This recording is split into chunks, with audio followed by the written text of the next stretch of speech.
IVM.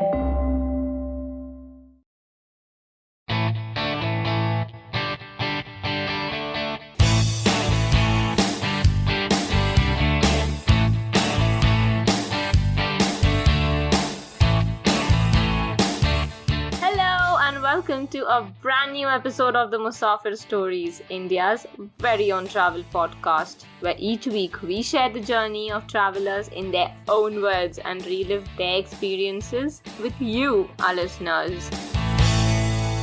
Hey guys, welcome to a brand new episode on the Musafir Stories. Our guest today is Dhiraj from the blog Team G Square, a really interesting blog where he's documented several of his travel exploits along with his wife and kids traveling across Karnataka and across India. So let's jump into the conversation and find out where Dhiraj is taking us to today.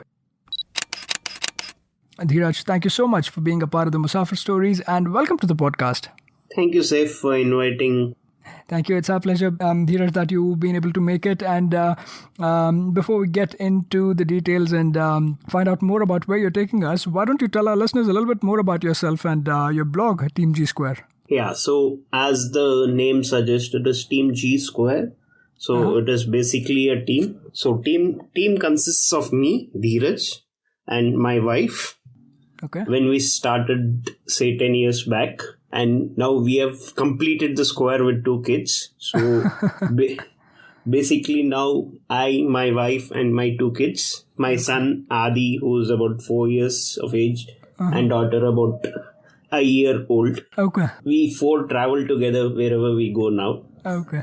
Wonderful. Unless it is an office trip or something like that. Generally, we started traveling sometime back in 2009 post-marriage. So at that point, we realized that there's so many places which is not known, unknown. And back then in 2009, internet and Google Maps were not as advanced as today. 10 years.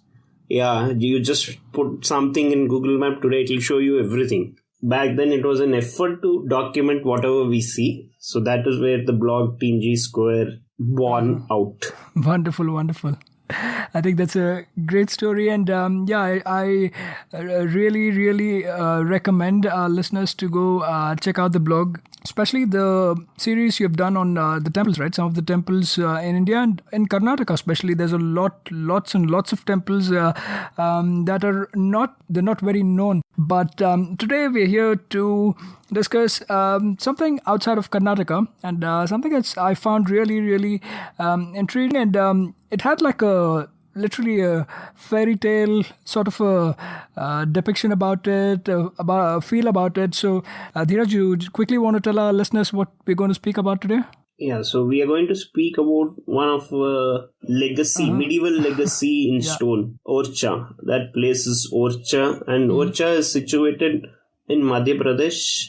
It's very close to northern Madhya Pradesh, or it borders Uttar Pradesh and is very close by. It's like hardly about 5-6 kilometers from Jhansi. So Jhansi and Orchha together, and with lot other places in UP and northern Madhya Pradesh, like right from Chanderi, we're part of Bundelkhand. So that this place is called as Bundelkhand and were ruled by Bundela Rajputs. Exactly. Also very close to the other historical places or places of historical significance like Gwalior, for example, right, is about 180 kilometers, and even Khajuraho is pretty close by, about 180 kilometers, but in the other direction. So I think, that's why it's right in the middle of all the action, and it has a lot of history associated, and that's why we wanted to discuss about this. And just a little bit of trivia as well. I don't know if this is like an urban legend or if that's actually true, but I understand that the name Orchha, it means something like hidden or hiding, right? Hidden, I think. That's what it translates to, and it gets its name from the fact that the Bundela Rajas, right, they were initially based closer to Varanasi in UP, and after the onslaught of the Tughlaqs, I think back in the 15th century or so, they started moving towards Madhya Pradesh, and where Orchha today is, and they set up their base there while after fleeing. So I guess it was a little hidden from, or it provided them hiding space, and that's where they set up their city. I guess that's how the name also comes by. Again, don't take my word for it, but this is one of the legends that I did look up. So yeah, wonderful, really be speaking about this place, and also just as a little bit of a adding a little bit of a context to this, right? What time of the year did you visit here, Dhiraj? So I think it was January 2nd last year. Right. And so good time to visit, right? Because it's in the plains, it might be hot at the time of the year, right? So perhaps January is a good time to visit. January, February should be good. December, Jan, Feb should be the best season to visit. And how long of itinerary did you guys have? Like, what was planned? So it was basically a road trip to Madhya Pradesh. So we were covering a lot of places in Madhya Pradesh. So it was totally a plan of 15 days. Okay. So on that Orchha, we kept 1.5 day to explore Orchha, and it is definitely less. At least a good 3-day plan for Orchha is required so that you explore everything. And Orchha is like a complete package. Orchha has a lot of things like a vulture sanctuary. So you can spend a lot of time sighting vultures, which is not very common. Common, yes. And I still remember sometime in my childhood, that was the time where I saw so many vultures. So when we sighted the vultures, we were completely out of the world. So many vultures. Quite an endangered species also, right? That these are dwindling and very hard to come by. Yes. So you have a river passing through. Betwa River, correct. Betwa River. You have a lot of palaces. It's very uncommon in a place to have some 10 to 12 kinds of palaces, and each built in different style. And you have around 12 to 15 temples. Again, each temple here is built in different style. And Chattris, the royal Chattris. The iconic Orchha Chattris, right? Yes, so these, and again, once you go to Chattri, you realize that this place is completely engulfed by vultures. Every Chattri you find at least 5 to 6 vultures sitting on it. Right. So it's an amazing experience. Orchha, as I said, is a kind of complete package. It is not just history, not just wildlife. Yep. It's mix of both. And I think there's a rafting also in Betwa River done by MP Tourism. So MP Tourism has done a lot of work in Orchha, and Orchha has all the facilities for premium to a budgeted traveler. So you get lot of options to stay, from a budget to a premium resort, mahal kind of resort. Right. So, yeah, I think it seems right out of a novel, right? With all the palaces and the temples, and you have the vultures, the kings, and then a lot of stories about gods also. We'll touch upon those a little later. Yes. But yeah, very, very fascinating. And just to touch upon this also, it's actually a seasonal island, right, on the Betwa River. That's how it used to be before, like the Bundela kings came and set up their kingdom there. So that's why, again, I repeat and stress that it's really fascinating. And the architecture also, like you touched upon it, it's very different from, say, Gwalior or the forts and palaces of Rajasthan. Even though they're in the vicinity, it's very different from a lot of that architecture. That also makes it very interesting in one way. So we'll jump into it and find out a little bit more. So 1.5 days is what you said, but ideally maybe a extended weekend would be good to cover this in detail, right? So that's a good thing. And getting about Orchha, how convenient is that? Are most places close by that you can literally walk them, or do you need like local transport to get around? How is that? No, it's concentrated at a place, so you can easily walk around once you reach Orchha, obviously. The Raj Mahal complex, the most of the palaces and the buildings and few temples are located in this complex. So it is like, and this is the entry point for you, because this is where the ticket counter is. One has to start his visit from Raj Mahal. There are a lot of guided tours. You get tourism board approved guides here who can give you a much better perspective to Orchha and who will explain to you the legends, the stories associated with Orchha. And trust me, they're very good. Yeah, that's really good to know because sometimes a lot of these places, I mean, they're sure beautiful from the outside and look marvelous with the architecture and everything, but a lot of these stories you need somebody to tell you, right, add that bit of context and make it even more fascinating. So I think it's really important that there are well-learned guides, and it's great that there are like the tourism board approved guides too, so they're not just some guys like claiming to be guides and showing you around.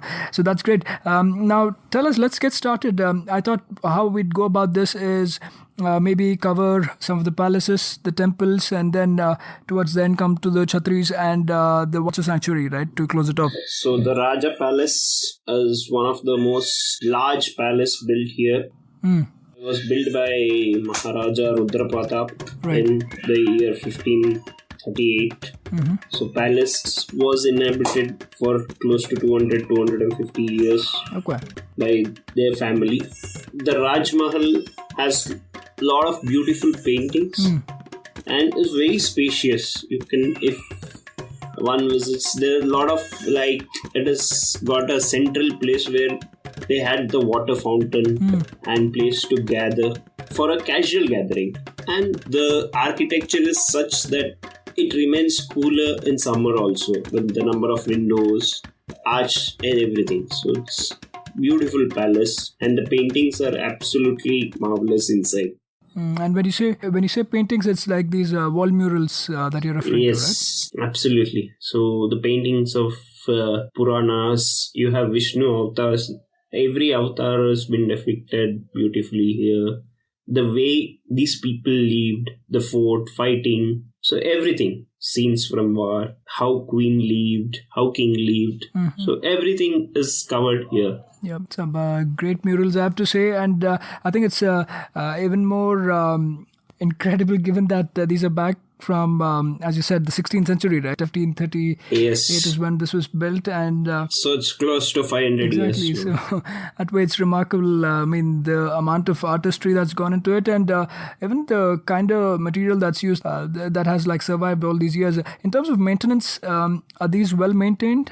Dhiraj, yeah, these are comparatively fairly better maintained. I say, MP tourism and MP government has done considerably good in maintaining heritage sites, architectural sites. They've done fairly better job than any other tourism or government. Maybe Rajasthan would be the benchmark. So Rajasthan and MP would fight for that position, but rest are far, far behind. Sure. And I think in some ways, MP is a little bit underrated, I feel, right? Compared to, say, Rajasthan or another place. Somehow MP, like there's other places also like Mandu and Dhar that we've covered in the podcast. Brilliant places, but not that popular in the tourist circuit, right? So somehow it's not done, but I think kudos to the MP Tourism Board that they're doing a marvelous job. And you also made passing references to these big courtyards and everything in the Mahal, right? I think the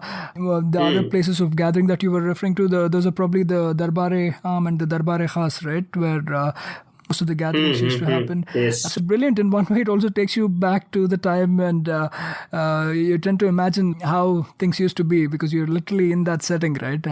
And in terms of, say, the size, is this one of the bigger palaces also? Yeah, this is the biggest palace in Orchha, and I think Raj Mahal and Jahangir Mahal both are almost same size.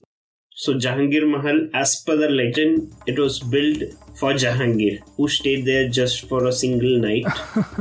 So it is that they had to, maintain a kind of friendship between the Rajputs and Mughals during that time. It was like more of a cat fight. You cajole sometime, you fight sometime. Love-hate relationship, right?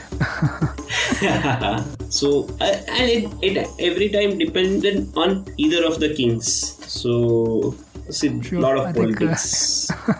you use the right term there. You have to be like politically correct, right? Sometimes, otherwise you run the risk of being completely brought down to your knees and your entire kingdom being wiped off. So I think that's what this is an example of. That at times there were instances where like the Bundela Rajas were at war with say the Tughlaqs or even the Mughals for that matter, and now this is instance where they were actually cordial relationships, so that I think they could just maintain their kingdoms, right, avoid being overrun by the Mughals, because they were a much bigger force, the Sultanate and the Mughals after them.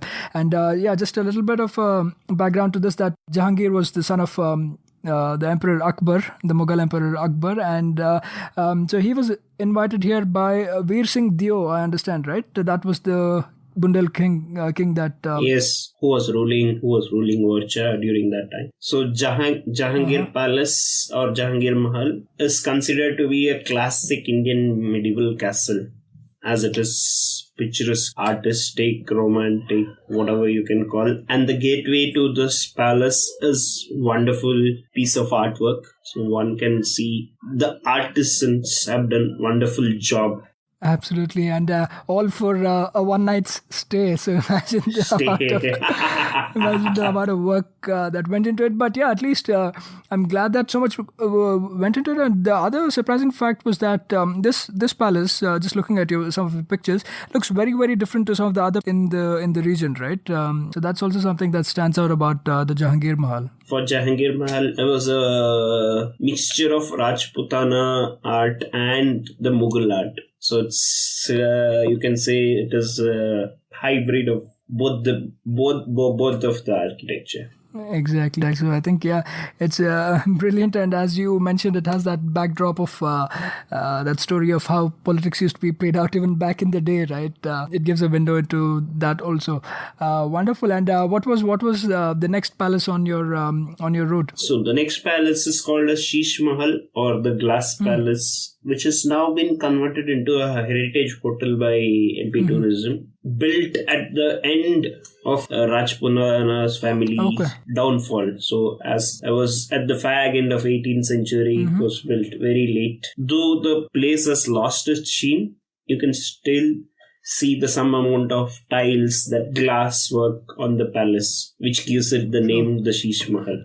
And in terms of say how big it is, you said it's a retreat during the fag end of the rule, right? So is it, even in terms of grandeur, I guess it's much simpler, I'm assuming, or is it still retain the charm? Compared to Raj Mahal or Jahangir Mahal, it is a fairly simpler structure and a smaller structure too. And currently, what is the status? Is this the one which is like a heritage hotel now? Yeah, so it is one of the 2 resorts run by MP Tourism in And Orchha. Moving on from the Sheesh Mahal, which one was on your radar next? Next was the Rai Pravin Mahal. So the the palace built by Prince Indrajit Singh for his beloved courtyard singer back then. So the Emperor Akbar was impressed by her voice and wanted her to stay in his court, but she refused to do so and returned to Prince Indrajit Singh. The palace has some beautiful paintings of the singer in different moods. So it's pretty neatly built, compact palace for a courtyard singer. Yeah, I think this is another one of those interesting stories about the kings, right? Back in the day, they used to have their own like courtesans and people who would sing and dance for them. And Rai Parveen, apparently her beauty was compared to Rani Roopmati, also from this region in the past, right? So from Mandu, I guess, right? Baz Bahadur, that's what she was compared to. And I believe when she went to Akbar, the way she found a way to return back, right, without having to like end up as a courtesan for Akbar, was she said a beautiful poem to Akbar, which kind of made him change his mind and send her back to Indrajit Singh. So apparently she said, only a lowly person, a scavenger, a dog or a crow eats from a plate partaken by someone else. So I think this was just making a reference that she already had a mindset on Raja Indrajit Singh, and I think Akbar kind of got the hint of what she was trying to say, and then sent her back to Raja Indrajit Singh. So again, as I said, these are all literally stories from those old days, right? About the kings and their ways.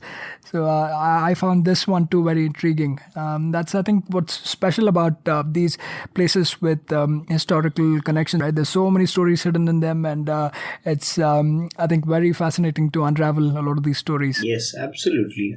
These stories, along with the history, makes this place a worth visit. So it's rather than just visiting an historical monument, seeing the architect. When you hear the stories, when you visualize these stories happening in front of you, that changes the entire mood of the location. That brings life to the location. Absolutely. Rather than just seeing some stone structures, these stories, these legends add a lot of life to the structure. Yeah, absolutely. I completely agree on that part, that they actually add a lot of life to the structure, and also like take it on the path of imagining, right, how things used to be back then. But yeah, this is wonderful. And moving on from the Rai Parveen Mahal, anything more in terms of the mahals there in the complex? So there are a lot of other mahals like Dasioka Mahal, which is believed to be a minister's residence. Then there's Oja's house, Shamdua ki Koti, Daroga ki Koti, Dauji ki Koti, Hima Hamir ki Koti, and there are many more which are almost in neglect. Okay. Compared to Raj Mahal or Jahangir Mahal, Sheesh Mahal, and Rai Province Mahal. Right. All these are spread across in their own neglect.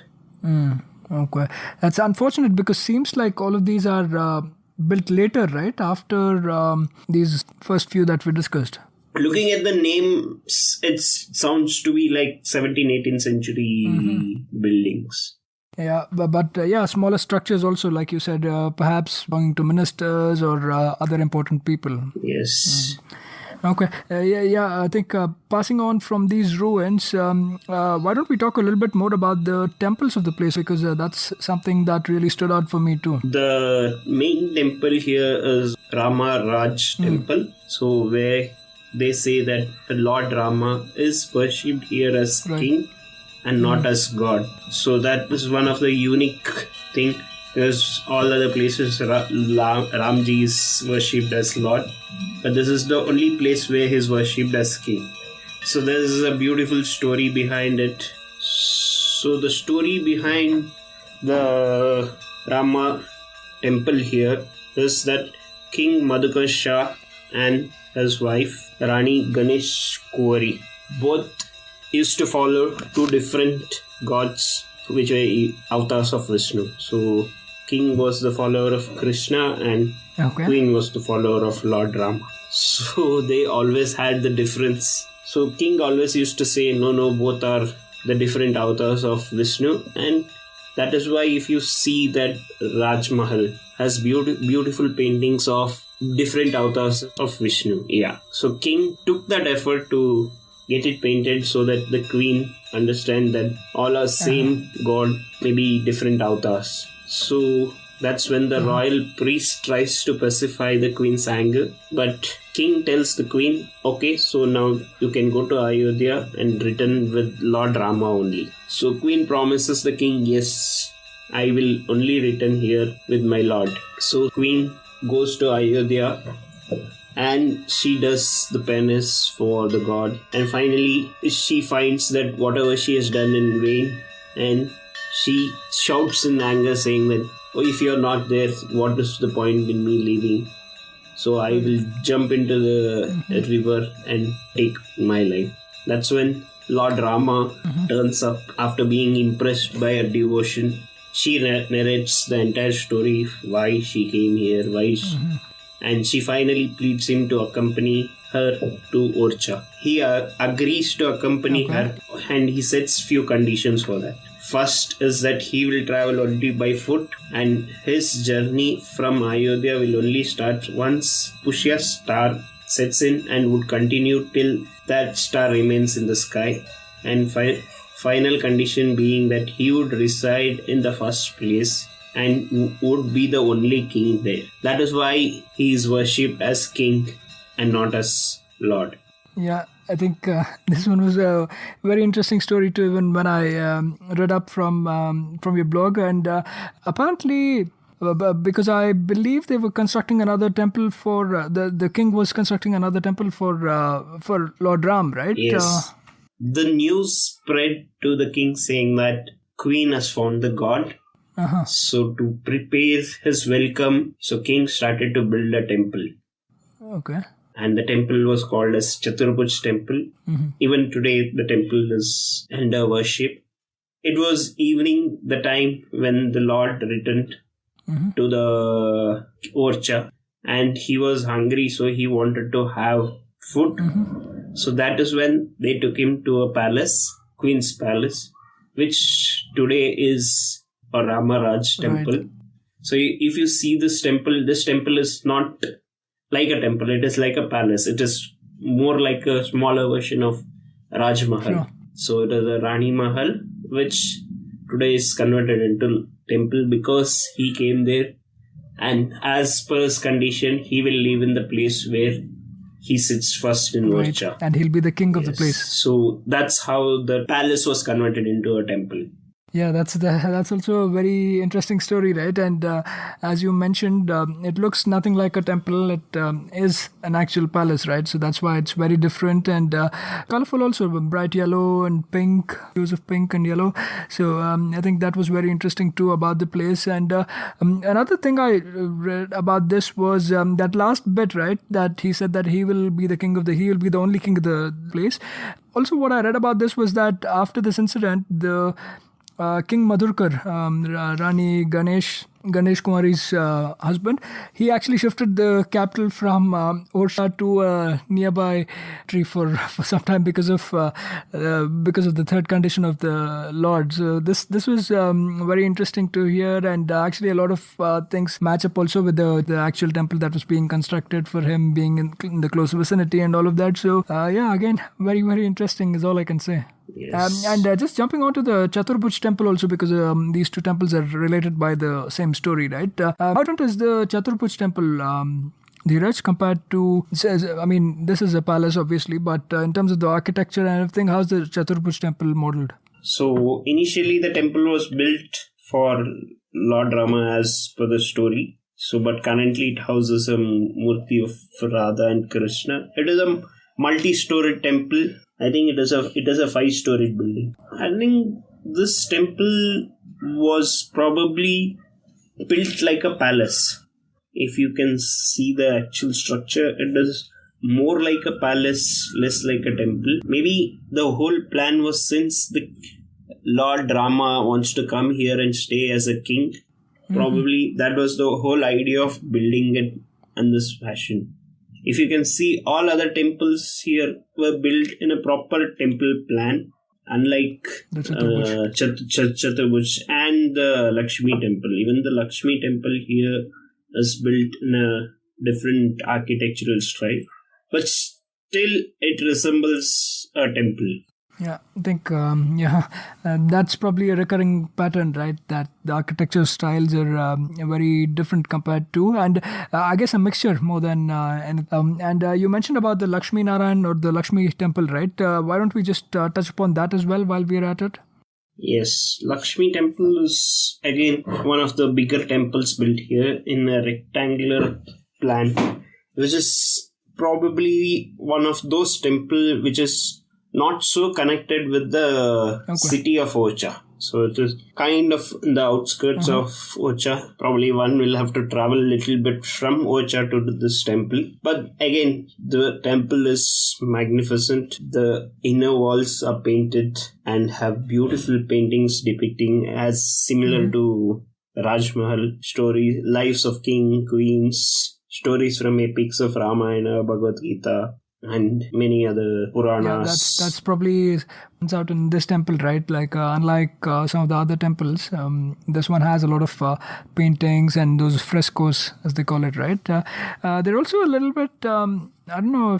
Just reminded me of the frescoes in the Shekhawati region in Rajasthan. We'd covered this previously on the podcast, but similar to that. So I think it's great, and even this one I believe was built in around the 17th century, so quite a few hundred years old, and it's great that they're still intact. I mean, obviously some of them have deprecated a little bit over time, but it's just great to see the kind of artisanship and the craftsmanship that's gone in. And these painting to survive for about 400 years and to be as colorful as it was back then. Really some efforts.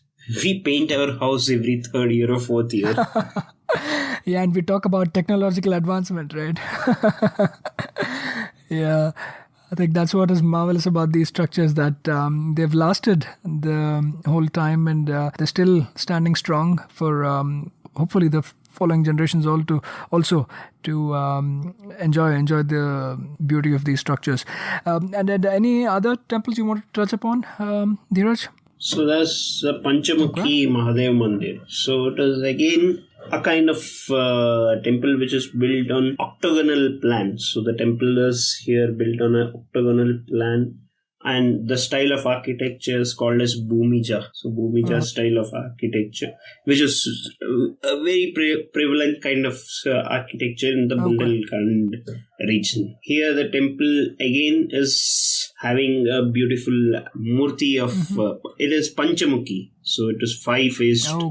Shiva Linga as that. So here the Shiva is 5-faced. Then there are a lot of other temples like Radhika Vihar temple, Vanamasi Ram Mandir, again one more dedicated to Ram during his exile. Then there's the Shiva temple, and there are many temples. Actually, we explored probably less. There, if you go towards the river Betwa, there are a lot of temples on the bank of Betwa river. But Chaturbuj temple takes it's the crown of Orchha. Wonderful. As planned, we've touched upon a lot of beautiful palaces and the fort complex, and a lot of temples also. And going by what you've been saying, that the beauty is just marvelous of these, the kind of architecture that's gone into these temples, and also some of the unique features, right? Like the frescoes, and then also the very interesting and intriguing sometimes stories that are related to some of these temples or some of the palaces.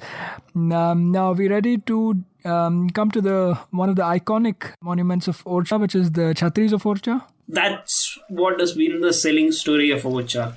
So Orchha, if you ask anybody, would say Orchha is famous for Chattris. Yes, the travel plan to Orchha happened because of these Chattris.